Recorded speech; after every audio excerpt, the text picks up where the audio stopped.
What happens when the little guy decides to take a stand for a justifiable cause? What does it take for a person to snap? How much despair does it take for a mind to finally fracture? These are the twisted questions that Megatron has set out to answer to show a corrupt system that even an ordinary man like himself is only one bad day away from sheer insanity.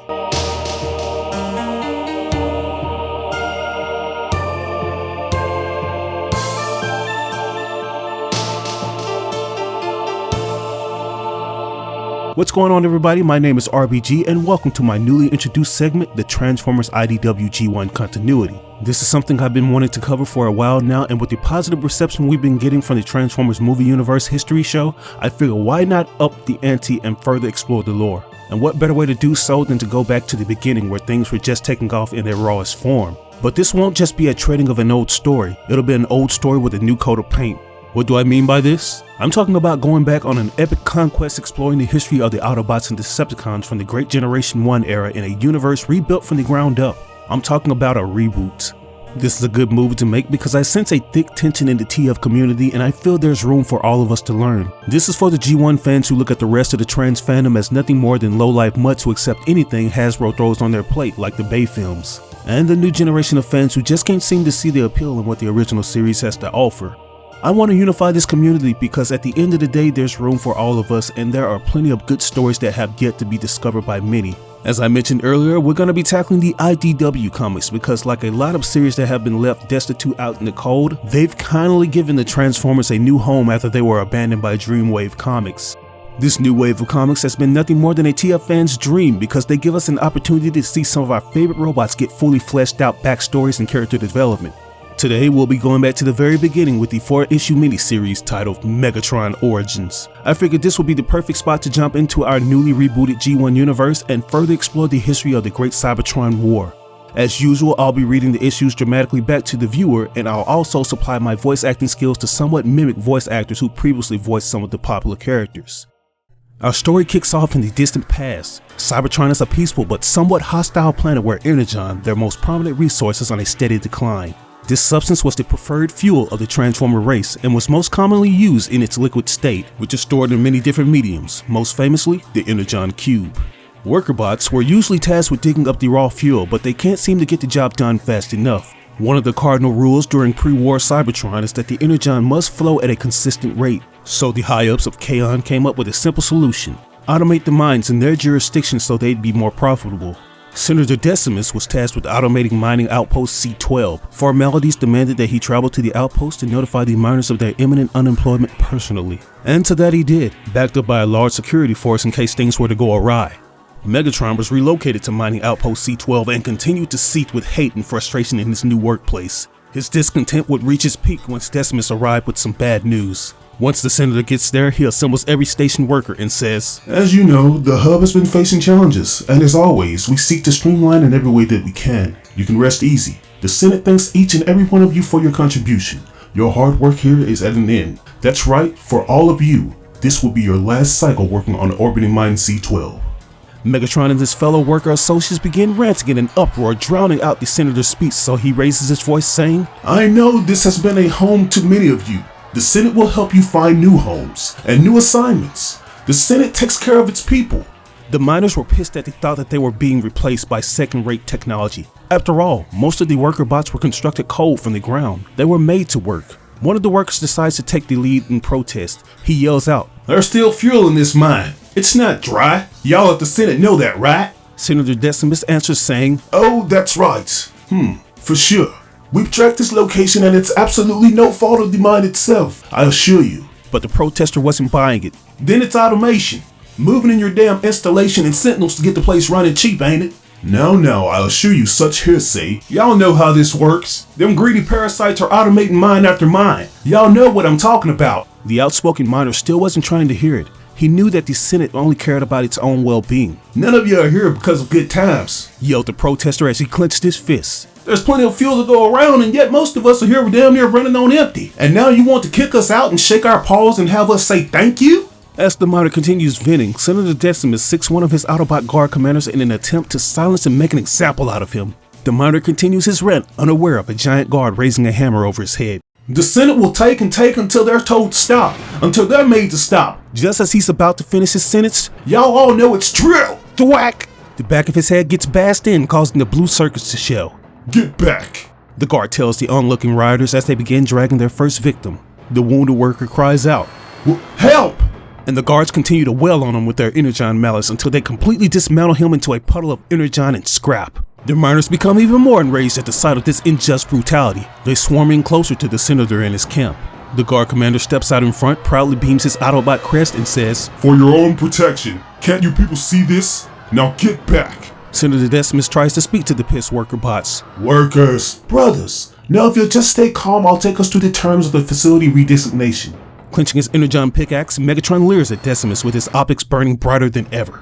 The senator continues to try to remedy the situation. He goes on saying, I think, given the conditions, you'll find the terms quite generous, Before he could follow up his rhetorical question, Megatron's fury boils over and he hurls his pickaxe at Decimus, piercing his shoulder.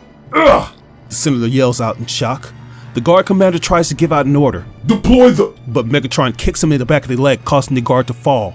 Megatron looks at the commander with an evil smirk and chuckles. The guard tries to retaliate by shooting him, but the crazed worker slaps the blaster out of his hand and continues to look down on him like a defenseless child. Megatron proceeds to tussle with the guard as he grunts in a blind rage. No! No! As the guard skirmishes, Megatron raises his arm, clenches his fist in a double axe handle formation, and smashes the guard's head in, causing the victim's fragments to splatter all over his face. Meanwhile, the secondary guards try to hold back the army of angry miners as their wounded senator lies defenseless with his arm almost detached from his shoulders. As the rioters push forward, they begin shouting things such as, Murder! Take them apart! As the riot continued to erupt around him, Megatron could only sit amongst the chaos, staring at his fuel-stained hands in abject horror. What did I? No, He said to himself as his once rage-induced mind started to come back to him. This was the first time he had ever taken a life, and his first Autobot kill. As he sat there in a trance, this gave the Senate soldiers an opportunity to subdue him and the rest of the miners. Get them now! What are you waiting for? Do it before they kill us! Yells the Autobot security official as he watches over the badly wounded senator. The guards raided their blasters and let out a fury of shots to incoming rioters. Thanks to the superior firepower, the Autobots are able to knock out all their foes. That's enough, Says the guards. Consider them pacified. What's next? The other guard asks. Prison if we're lucky, a breakdown if we're not. All because of him. They turn their attention towards the dented up body of Megatron. That one? Is he dead? Later, because of the violence Megatron and his fellows engaged in, all the surviving miners are arrested en route to Penal Facility H3, also known as the Rig. Among the survivors, he becomes acquainted with two pint-sized twins called Rumble and Frenzy. They worked as industrial equipment at Mining Outpost C12 and were some of the ones who joined in the riot. Frenzy notices Megatron awaken and says, Online again, huh? His brother Rumble tries to convince him to help lead a revolt against the corrupt Autobot security force. Look, big guy, we need your help. We both saw what you're capable of. Megatron looks at his shackled hands and replies, That was unintentional. I shouldn't be here. Whatever. says Rumble. Looks like these guys got no respect for industrial equipment.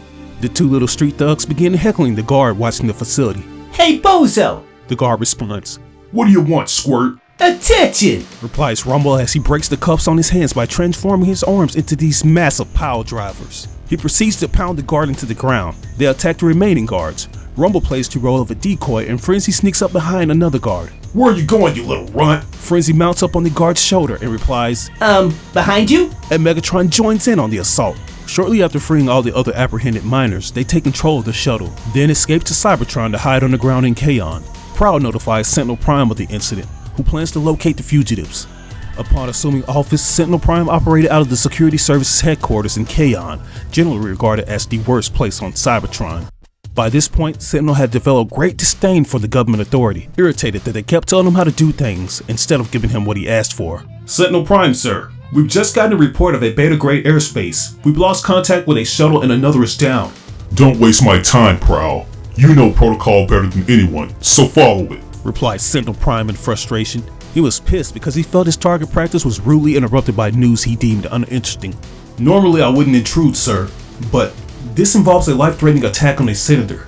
It's a policy, sir? Sentinel lets off another blast at a target. Life-threatening. Fatal. he asks as he lowers his blaster and battle mask. All we have at this time is a distress beacon, location, velocity. I've scrambled response. Just prior there were reports of a disturbance at an off-planet facility. Sentinel sighs and says, Fine, then you take it. I don't have the struts to deal with another whining senator. I'll have a report ASAP, sir, and I'll make sure the Senate is kept up to date.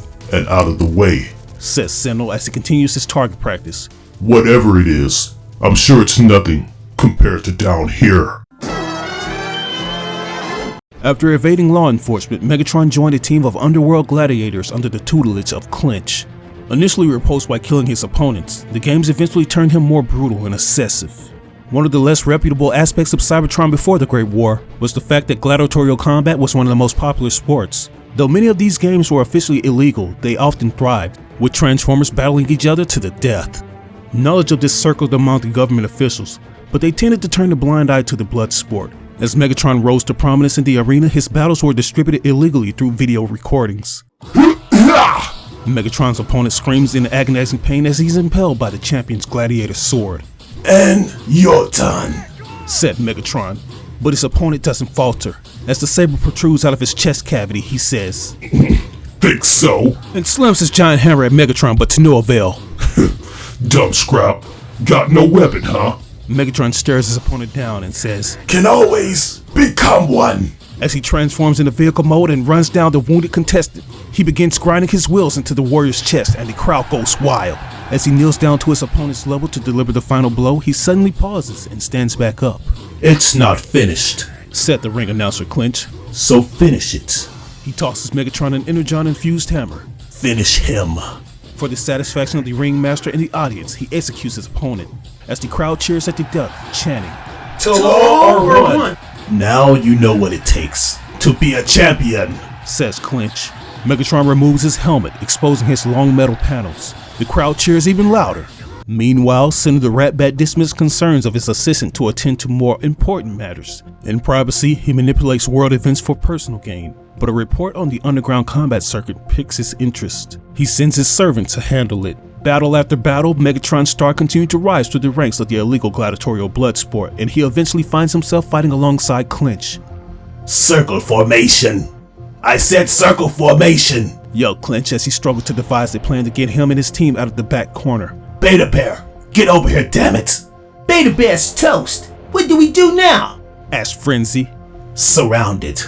Don't know. I just don't. Ugh! Before he knew it, Clinch found himself stabbed by the enemy in front of him. But it wasn't because he let his guard down from his opponent. It was because he didn't expect to be used as a personal shield by one of his allies. Go ahead, Clinch. Take one for the team, said Megatron as he continued shoving his now former master into the enemy. Congratulations, Worm. You've spared the mighty Clinch. Now, mind if I help myself? He snatched the spear from Clinch's chest and took his arm while doing such. That's okay, Clinch. Take a rest. I think I can take things from here. The team was shocked. Whoa, did you see that? Now, circle formation!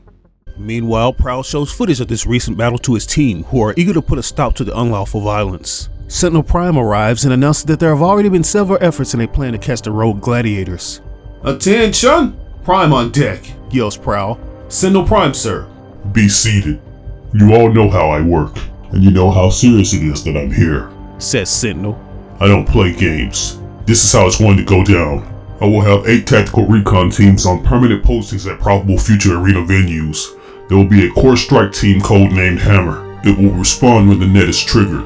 Sentinel Prime turns his attention to the monitor and says, They're evasive, but they're far from invisible. We wait for them to make a move in Imasi, and when they trip our net, we go in hot and we take them down.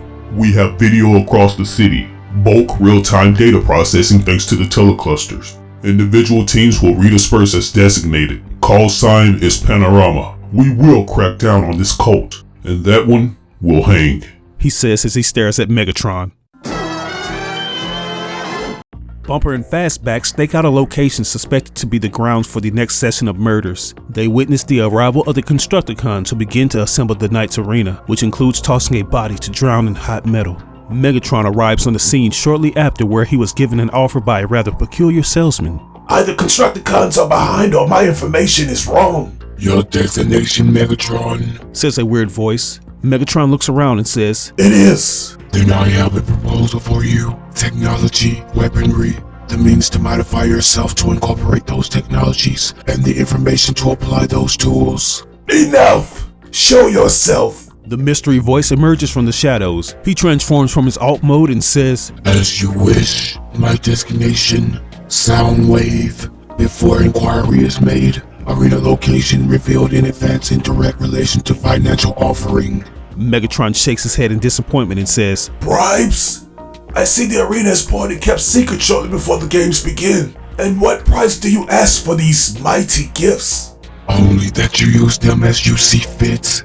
Unbeknownst to Megatron, Soundwave was personally sent by Senator Ratback to offer Megatron funding and technology, seeking to foster political instability for his own profit. Soundwave was a mysterious outlier, a transformer who possesses abilities that have no apparent connection to their alt mode. He had the power to read minds. While he became acquainted with Megatron and the rest of the team, Bumper, one of the Autobot spies, watches from his hideout. Readings off the scale. Who the? No, what the heck is that guy? Says Bumper. Fastback? Scrap! It was there that he realized that him and Fastback had been discovered by Soundwave. Bail! We have to clear the site. This is Up Team Panorama 3, requesting response team on hostile encounter. He says as he snatches out his communicator cables. Panorama 3 calling for urgent response team. Confirm. Fastback, bail out! Fastback bursts through the door as he's shot with beams by Soundwave's surveillance drones, Laserbeak and Buzzsaw. Bumper looks in shock. Fastback? And out of nowhere, Rabbit jumps him from behind, clawing at him. The two spies were apprehended and brought back for interrogation. Get him online, Megatron ordered. I want him to see this. Bumper slowly comes back online, and he's forced to watch his partner get brutally pummeled. Megatron picks up Fastback and slams him like a useless Intel CPU. All the defenseless Autobot could do was beg for his life. What? Wait! But Megatron stomps his head in. Fastback! Bumper yells as he gazes at his fallen friend's unrecognizable corpse. Purpose of terminating prisoner. Megatron diverts his attention to Bumper and says, Showing him what happens if he doesn't tell me what I want to know. Cram it in your vent, you psychopath, shouts Bumper. Megatron responds with a strong backhand, causing the spy to ricochet across the floor. He's about to follow up his epic punch with a ground and pound until Soundwave stops him and says, Upon detection, the subject's communications were jammed. Analysis, we are not in immediate danger. Suggested course of action, deploy specialist. Laserbeak pins Bumper down so Soundwave can read his mind. Subject's mind indicates a broad net cast to snare arena fighters. They did not know you were coming here. He clenches Bumper's head even tighter and says, Subject's knowledge also indicates you are one of the foremost members of an arena fighter's most wanted list. Soundwave releases the victim. Conclusion, subject is neither immediate threat nor useful tool. Then you're finished? Affirmative. Scrapper, this site is compromised. Leave everything. Then, Soundwave, tell your master that I think we can do business once I've met him. He kneels down at Bumper and says, He's mine. Now, what did you call me? A psychopath, was it? And thrusts his fist right through Bumper's chest. He stands over the lifeless body and stares at his menacing reflection in the puddle of energon fuel. Soundwave reports to the gladiatorial safe house in Kaon to speak with Megatron. Swindle comments to Soundwave to tread lightly as Megatron has just lost an arm. Soundwave enters and sees the Constructicons replacing Megatron's missing arm with one culled from a casualty of the fights. Megatron struggles to tilt his head up and says, What do you want? Your request for flight-capable combatants. You have one? Soundwave points behind him and says, Negative. I present 3, Skywarp, Thundercracker, and Starscream. Starscream is awed in the presence of the famous gladiator. Meg... He could barely even get his words out correctly.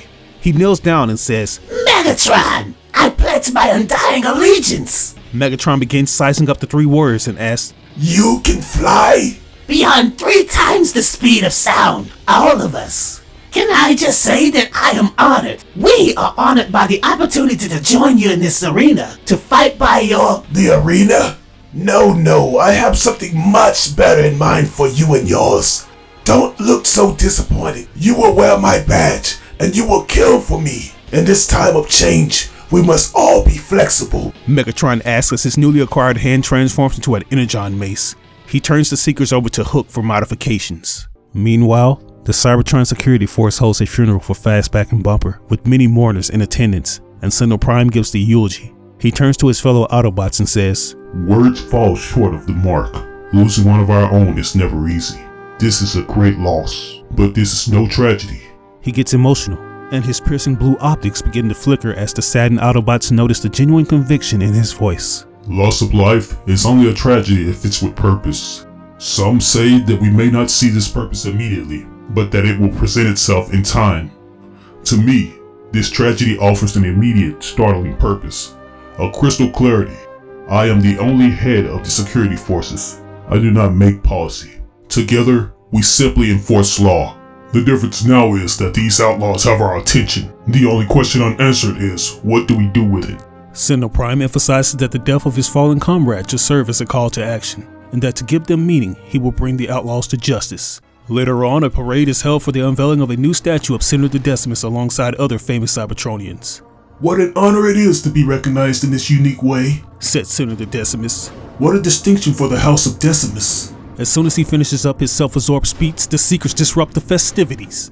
They aggressively swoop over the crowd of civilians, knocking them down with the force of their thrusters. Skywarp and Thundercracker make short work of the Senator's security, allowing Starscream to swoop in and bask in the moment. Not bad, eh, Senator? Punch a hole in the sky and the masses are transfixed, eyes wide, like a pack of startled primitives, including your security detail, said Starscream as he shoves the Senator down. Secondary objective, mark it.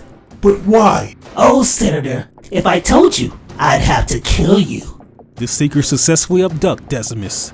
Meanwhile, Senator Ratbat watches footage of the series of daring and destructive attacks, and comments that things are getting out of control. Meanwhile, Megatron puts out a call for new recruits to join the Gladiator Games. "Don't make me take all the glory," says Sunstreaker. I watch the fights, but bro, I don't want you in there." Some of the Predacons express scorn about the influx of amateurs, but quickly retract the claim as Grimlock and the Dinobots are seen passing by. "Eyes open," Grimlock spouted out loudly. "Don't need buzzer to start fight. Crowd like this, we play dirty or play it dead." Backstage, Rumble and Frenzy are protesting being placed under Soundwave's command. When Megatron crafted his plans for infiltration, the two twins underwent alterations so they could hide inside Soundwave's chest compartment, although neither of them were particularly enthusiastic about it. "But boss, "I've decided. There will be no debate. You've both been modified for a reason." Rumble tries to persuade him. "But boss!" Yeah! Megatron slams his fist into a wall a few inches next to the little robot's head, and Frenzy says, "So, Soundwave it is." Megatron turns to Starscream and says, "Almost late. On task?" The task is complete. I just don't understand the why of it all," replied Starscream. "Just remember we agreed. You could say we're sending a message." Megatron continues delivering a speech to the participating gladiators via cam drones. "I want to ask each of you a question. Why are you here? You come from Tarn, Alta Hex, Urea, and Callus. We gather in Kaon, and so we bring our misery together and we fight." He yells as he raises his saber into the air. "We are the forgotten, trying to forget. Forgotten until you with a blade in one hand, a throat in the other. Then you remember, you feel it. You are alive. We can wear badges, join teams, fight and kill. Then the badge comes off and you crawl home. Assembled here, I see strength, power, the most dangerous Cybertronians alive." Megatron snatches the chain emblem from his neck. "So, what if the badge never came off? What if our new arena was the entire face of the planet? What if there was one badge for all of us? Instead of fighting each other, we attack those who put us here, and we take back what is ours." The entire arena erupts in cheers. To further emphasize his point, Megatron has the Seekers bring out Senator Decimus. "Look at the fear, the self-interest, the loathing for us, the loathing for what they have created. Fear for what will happen," says Megatron as he grabs the fin on Senator Decimus' helmet. "We are without fear, and we shall make our mark upon this world. Why don't you all get started making an impression? All teams, if they surrender, let them give up. The ones that want a fight, well, we aim to please." Meanwhile, somewhere close by, the Autobots are planning a surprise attack. "Red, blue, gold teams, consider this your go code," says Prowl. "Move in!" They quickly raid the arena, filling it with thick smoke. Sentinel Prime patches into his unit and says, "Prime to all units, activate optics and knock them down. One by one, they apprehend the rogue gladiators until the numbers are narrowed down to Megatron and his inner circle. If we're not getting out of here, neither is your precious senator, Megatron yells, but the gladiator champion soon finds himself overwhelmed by the Autobot security forces. Take him down! I'll gut every last one of you! Megatron and anyone the Autobots can catch are clapped in inhibitor claws and captured. Sentinel Prime, sir. We have him. Megatron is brought down to his knees and degraded as Sentinel walks up to him. So, this is the mighty Megatron, the big bad himself? I don't see it. Sentinel says as he leans forward and looks Megatron square in his optics. Keep looking. I thought he'd be bigger. Process him. Back at the headquarters, Sentinel Prime is frustrated by the information that Soundwave must be freed under Senate directive. This one? Sir, this arrived. Senate directive. Says here this one walks away. Fine. He can walk, roll, or slide out on a trail of grease. I don't care. Sentinel gets in Shockwave's emoteless face. Beat it. Back in the holding cell, Starscream offers to turn state's evidence, and Megatron quickly orders his death to try to stop him. But Starscream is escorted out of the cell. As he leaves, he says, Take me to the Senate. I have something that guarantees their future and mine. As he walks away, one of the inmates says to Megatron, Boss, what did you tell him? Everything, replies Megatron as he drops his head. He had a bad feeling his treacherous secret general would spill the beans about his plans if it meant saving his own tailpipe. Back at the K-On! Council hearing, Starscream steps forward to testify. Let the special hearing of K-On! Council be marked as a commencement. Prisoner Starscream, I am required to list your charges as follows: assault, murder, armed robbery, destruction of state property, inciting civil disobedience, extortion, kidnapping, receiving and selling stolen goods, passing counterfeit funds, firing upon a state senator, and misrepresenting yourself as a state official. Starscream smirks sarcastically and says, Nobody's perfect. Prisoner, you risk much coming to us. Why did the prisoner seek an early hearing? I was eager to see how the other half lived. Nice place, by the way. The council judge has heard enough. This chair holds the prisoner in contempt. I suggest a movement to expel the prisoner and to return him to confinement. Do your empty chairs also hold me in contempt? I have a message for you, for all of you, from all of those in your cells. Through your own interest, you created this. You brought us here. You didn't just make it possible, you made it happen. All we did was give it a badge, said Starscream. Take him away. As the security draws near, Starscream raises his arm-mounted launchers at the councilman and says, I don't think so. Security! Security! I don't think that's going to help. Starscream yells as he continues to blast the senators to smithereens. The blasts are heard all the way down in the holding cells. What's that? The guard asks. Megatron's eyes begin to deviously glow as he says, Phase 2 for us. The end for you. Starscream and Soundwave destroy the council, etching their symbol into the meeting room's view screen. Destruction of the way starts with a self, eh, Senator? Continue the plan, Starscream. The next stage in Megatron's master plan is carried out by Starscream as he frees all the inmates, and the criminals with prior association with Megatron are recruited into his new army. Soundwave provides armaments, and Starscream introduces Megatron to a new arm-mounted fusion cannon. Now, Megatron, I watched your fights and I always noticed you leading with your right. It got you into trouble on number 37 when the... Megatron quickly cuts Starscream off and says, Your point, Starscream? Starscream points at the weapon and says, With this, you can make that work for you.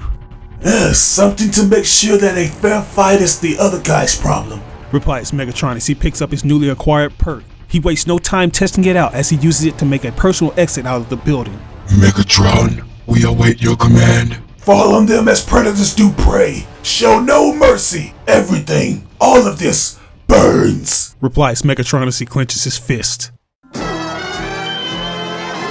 In an area inhabited by Cybertron's high class, snooty recreations comes to an end when Skywarp and Thundercracker fire upon an airborne vessel, causing it to crash below, destroying an incredible amount on the way down. As chaos broke out across K-On!, Sentinel Prime held the line until he decided to take things to the next level. Prime, this is out of control. We're not helping this way, yells Prowl as he avoids the rain of incoming blast. Prime, sir, what do we do? Sentinel Prime transforms into his alt mode and says, I'm going to Apex. Hold the line. Soundwave meets with his boss, Senator Ratback. And where have you been? Ironically enough, you've been extremely hard to reach for the last few cycles. Gladiator assignment, intel commitment estimates inadequate, replied Soundwave. The Senator admits that not only did he aid Megatron's cause by supplying him arms, he was also the one who arranged for Megatron to be removed from the mining operation where he was originally working. Now that Megatron's forces have destabilized the area, the Senator is embezzling what he can before moving on to new pastures. Instability is just a different word for opportunity, Soundwave points his blaster at the Senator and responds, confirmed, and blasts him at point-blank range. What are you doing? Situation war, resources limited, optimal solution, repurpose valuable resource, replies Soundwave as he rips out Ratback's spark from his lifeless shell, sealing it inside a new frame of his cassette tape. Sentinel Prime and the other Autobots fight to retake Kaon from the rioting rebellion. However, the rebels are causing massive damage and have jammed the communications with Iacon. Running out of options, Sentinel Prime decides to bring out his incredible assortment of firepower, the Apex Armor, a battle suit which can provide the Autobot commander with weapon blast deflection in heated battles, a suit that the Council had forbid him to use. He marches forward and runs through a horde of Decepticons like a freight train and sets his targets on Megatron. Hound served as optic lead for Sentinel's heads-up scanners to target the former Gladiator champion. Big Chief, this is Optic Scout. We have a new playmate for you, says Hound as he transmits and relays his sighting of Megatron directly to Sentinel's feed. Awaiting upload, Optic. Megatron fearlessly walks up to the fully loaded Prime and says, "Come out, Prime! Face me like a gladiator! I know you can hear me! Come out and fight!" And a colossal explosion blasts Megatron out of sight. Sentinel Prime radios to the other Autobots that he's created a route that can be used to fight against the enemy. He then tries to radio in for a visual read. Broadcast optics to team lead. Fresh targets a priority. Optic lead, do you copy? I said fresh targets to priority. But no one answers. Optic lead. Hound. As he continues to try to patch in, Megatron slowly creeps up behind him from the darkness, raising what looks to be a lifeless body. It was Hound. Megatron hurls him directly at Sentinel, shattering his Apex helmet. He discovers that Megatron still functions. The two begin to tussle in flames as Megatron starts to monologue. "I've heard it said that we only gain wisdom through suffering, and tonight I intend to make you very wise." As he punches Sentinel in the chest, he follows it up with a fully charged blast from his arm-mounted cannon. But Sentinel quickly recovers, saying, "If you want to change things so much, Megatron, why don't you start with yourself?" "Change? Oh, how I've changed. The journey I've been on. I see through wiser optics now. Wise enough to see that this is a twilight of yours and the dawn of mine." He yells as he charges Sentinel Prime at full speed, but the massive Autobot stops the tackle with little effort and says, "Your way is criminal, and when you cross the planet with your little gang of thugs, what will you do then?" He raises the former Gladiator above his head and slams him, but Megatron answers back with a kick, knocking him down. He stands over Prime's body, raises his fist forming a double axe handle and yells, "I will create desolation and call it peace." Just as he's about to get his head smashed in, Sentinel palm strikes Megatron, causing him to fall off the edge of a cliff, but he manages to hang on for dear life. Sentinel hits Megatron back with his knees, and as Megatron is hardly holding on, Sentinel helps him up. "This insurrection, treachery." As he prepares to arrest Megatron, Megatron strikes him in the vocal processors, and they both go sailing off the edge of the cliff. As they begin their descent, Megatron gets atop of Sentinel yelling, "That's right, Prime. We're everything you said, and worse." And before they land, he blasts Sentinel Prime with his arm cannon to break his fall. The two of them land in a huge crater. "I don't care why you fight to protect these people. This place, the old way, it must change, and I will make it change," says Megatron as he stands up. "And whoever is in my path, my Prime has helped them." Sentinel Prime gasps as he struggles to get a word out of his wounded body. Doesn't matter. Don't matter. Others shall come." As his newly formed regime falls in, Megatron reaches down and delivers a fatal blow to Sentinel. "It'll matter when they see what I've done to you." The other Autobots arrive, finding Sentinel Prime's body. "Come in, Prime." "It's no good," Prowl replies as he gazes upon his fallen superior's dead corpse. "Is he alive?" "Negative on backup. Iacon. Ready to deploy as an evac team. That's it for Kaon. We're pulling out." Megatron sits on his throne and discusses the victory with Soundwave. Commander Megatron, they wear your badge. They fight for you. You wield an army. You hold a city. What next?" We are spoiled for choice but one. Cybertronian by birth, Decepticon by choice. You ask what next? I have a few ideas. And so began the Great Cybertron War. And that, my friends, is where we'll have to wrap this episode up. I hope you guys enjoyed this full-length episode because there's plenty more where that came from. If you never heard about this origin before, then it pleases me to be the first to unveil it to you. We have years of material to work with. This 4-part special of Megatron was a pretty solid read, and I really enjoyed providing some of the voices for the characters. Even though they're made up of metal and fuel, IDW did an excellent job of fleshing them out story-wise. Now we just have to see where the next arc takes us. But what do you think about this episode? Do you think Megatron's actions were justified? Can you somewhat relate to him? Be sure to leave a comment down below expressing your feelings. As always, I'd appreciate it if you took the time to like or dislike the video. It doesn't have to be a thumbs up, it can be a thumbs down. Any feedback is good feedback and will only help me improve on future content. If you guys want to see more, then I implore you to share this video as much as possible throughout the various social media platforms. And if you're new to this channel and you just so happen to love Transformers, smash that subscribe and notification button to stay updated. And oh, don't forget, we still gotta talk about the Bayformers history/origins. The next episode will be Bumblebee. But anyways, this is RBG signing out on another video. I'll catch you guys later. Peace out.